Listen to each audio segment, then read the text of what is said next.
I couldn't believe it because this was the last place I was expecting to find fast food. And not only did I see fries, they also had burgers and even coleslaw. And can I tell the people them have salad? And with my combo, I got a fruit juice. And the crazy thing about they also have a drive-thru. And all of this is inside of a supermarket. S Foods to be exact. This is the S Grill. And with a slogan was a sweet subtle. I couldn't wait to find out what was so sweet about this food. And as I tried the fries, I still couldn't believe that I was in a supermarket.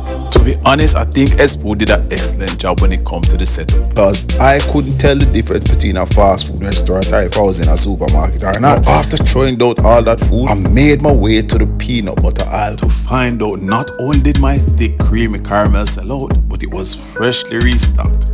And for those who don't know, this is Talon's premium dose de leche. Rich caramels, no average regular degular nut. Amazing on toast bread, pancakes, and not to